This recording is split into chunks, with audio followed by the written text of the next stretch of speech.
hwɛ Max TV. Na me huni clear to say coronavirus and subscribe.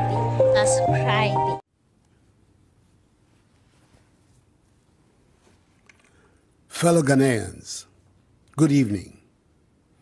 Before I start, let me use this opportunity to thank you all and Almighty God for enabling me to swear for the second time the oath of office as President of the Republic.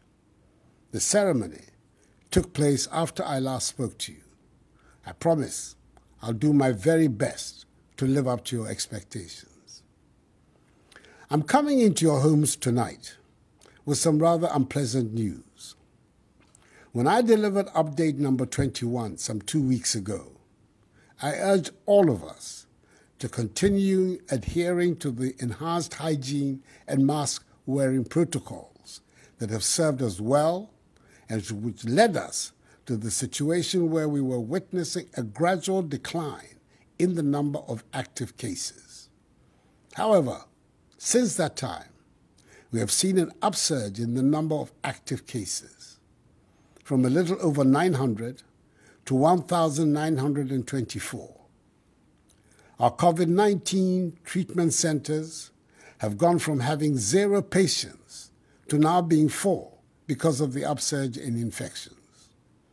Particularly worrying is the fact that the Ghana Health Service is recording on the average 200 new cases of COVID infections daily. The number of patients requiring hospitalization and intensive care is rising. The number of severe cases, which stood at 18 a week ago, has increased sharply to 120.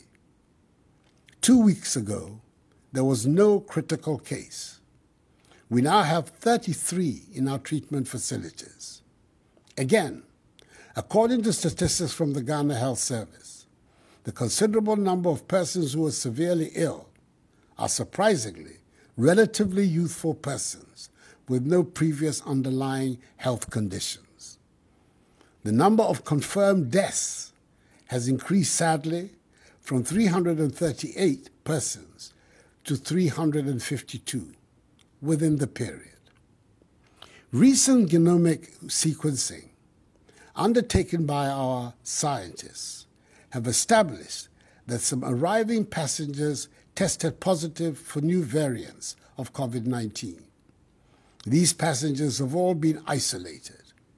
Furthermore, work is ongoing to determine the presence and extent of spread of the new variants in the general population. Detailed investigations of the cases indicate that apart from arriving passengers at our airport who tested positive, infected persons have recent histories of attending parties, weddings, end-of-year office programs, family get-togethers, and funerals. At these gatherings, most of them abandoned the use of the masks and were engaged in actions that led to them contracting the virus. Fellow Ghanaians, at this current rate, whereby 13 out of the 16 regions have recorded active cases, our health infrastructure will be overwhelmed if the situation continues. It will severely undermine the efforts government is making to revitalize the economy and put our nation back onto the path of progress and prosperity following the ravages of the pandemic. On 7th January, as I said, I swore to, and I quote, dedicate myself to the service and well-being of the people of the Republic of Ghana and to do right to all manner of persons, unquote. It is my duty to protect lives and livelihoods. In furtherance of this, I've instructed the Inspector General of Police to direct officers, men and women of the police service to ensure the rigorous enforcement of the law on mask wearing at all public places and in public transport. They are also to ensure the closure of all nightclubs, pubs, cinemas and beaches that may be operating in defiance of the law. They will be assisted by the other security agencies, if need be. Persons in marketplaces, workplaces, and operators of public transport must conduct their activities in accordance with the hygiene and safety protocols. The wearing of masks in these places is mandatory. Regulatory agencies will undertake random checks to ensure conformity with COVID-19 rules. Should any facility or institution fail to comply with these directives, its activities will be immediately prohibited and appropriate sanctions applied. It is important that I remind all Ghanaians that severe punishments exist on our statute books for persons breaking the law on the mandatory wearing of masks. Should anyone be arrested by the security agencies disregarding this directive, that person will be dealt with strictly in accordance with law. We do not want to go back to the days of partial lockdowns, which had a negative impact on our economy and on our way of life.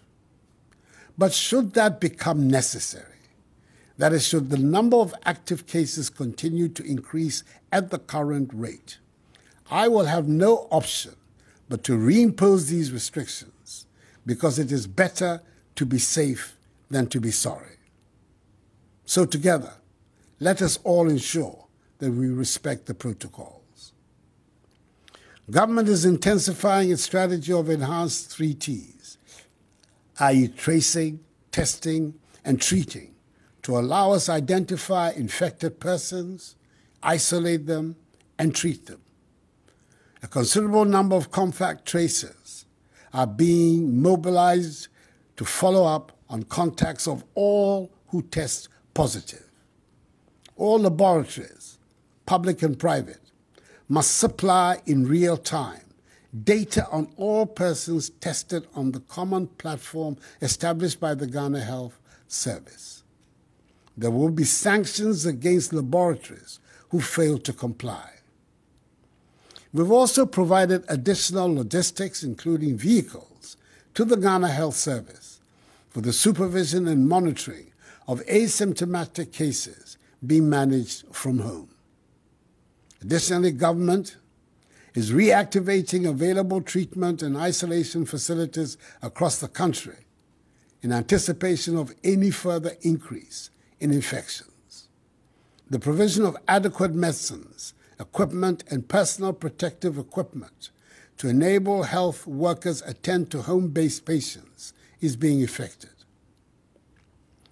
Fellow Ghanaians, as our children in kindergarten, primary, junior high school, SHS2 and SHS3 resume school from tomorrow, I wish to reiterate that government has taken the required steps to ensure their safety in school. Heads of institutions, as well as their teachers, have undergone the requisite orientation on guidelines for school reopening during COVID-19 to enable them assist with compliance of students with the protocols. I've been encouraged by the preparations being made by many schools, in some cases with the support of their old Students Association and PTAs, in anticipation of the return on Monday. On our part, government has also undertaken the fumigation and disinfection of schools and the provision of sanitizers, masks, liquid soaps, Veronica buckets, rolls of tissue paper, face shields for learners and staff with hearing impairments, and gloves for caregivers and attendants to schools across the country. All senior high schools have been mapped to medical facilities across the country so that any outbreak of the disease in any such school can be duly contained.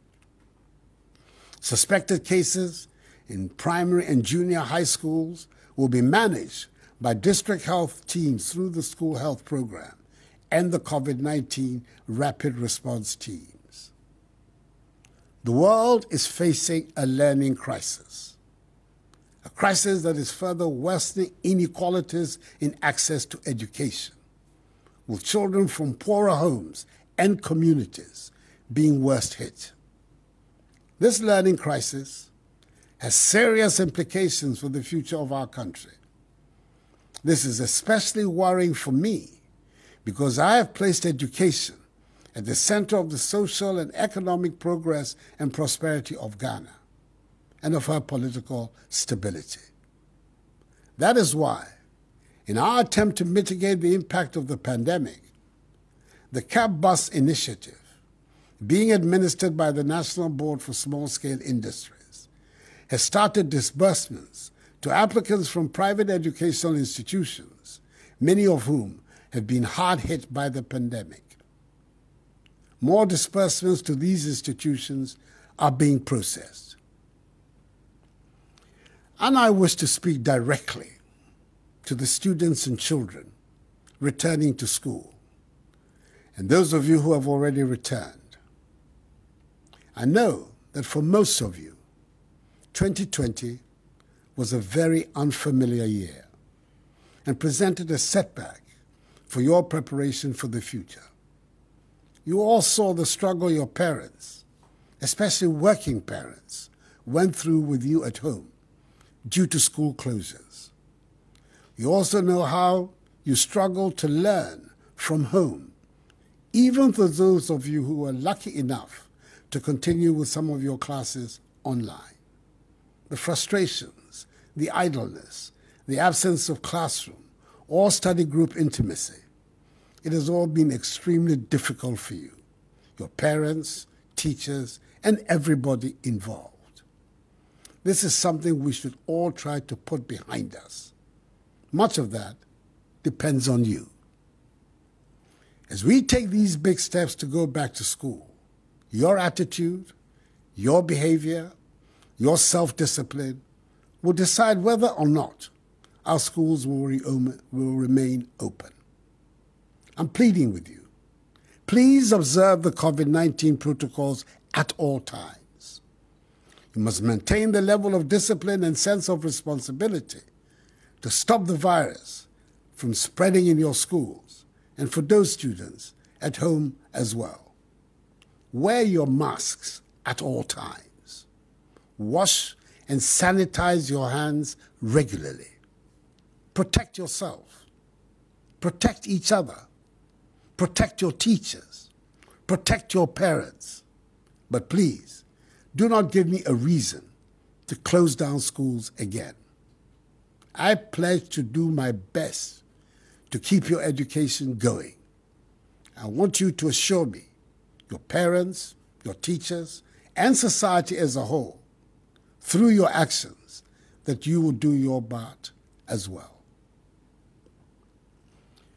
Fellow Ghanaians, I urge all of us to continue to live responsibly with the virus, even as we work towards accessing the vaccine. Details of the access and rollout plan will be announced very soon.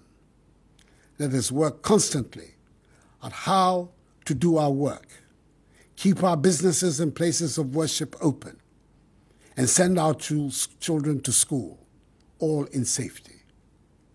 Government, for its part, is resolved and determined to help ensure that we're able to return to our normal daily routines. That is going to work, going to school, going to shop, going to the market, going to a funeral, going to the pub, going to the club, going to the cinema, going to the beach, going to the stadium, or going to worship. We can achieve this result if we cooperate and work together. It is essential that we protect ourselves, our families, and our loved ones from the virus. It is a collective responsibility. If we embrace the safety protocols, that is the enhanced hygiene and mask-wearing protocols, and we continue to put our faith in Almighty God, we will see the light at the end of this tunnel. 0 active cases. That is the goal. We can and must reach it.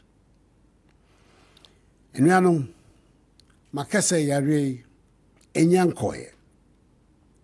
Man ho so biom aba pese oboye nyina ho ban ndi nhyehyɛeɛ a yɛayɛ ɛfa yareɛ no ho no yɛbeba ahwɛ sɛ obiara bɛdi so pɛpɛɛpɛ aban ne obiara obɛtia mmara no ɛbɛdi paa ɛfiri sɛ yɛni abrɛ ɛpɛ sɛ yɛpam yareɛ ɛfiri asase so nti mesrɛ mu mundi nhyehyɛeɛ no so ne titiriw monhyɛ mask no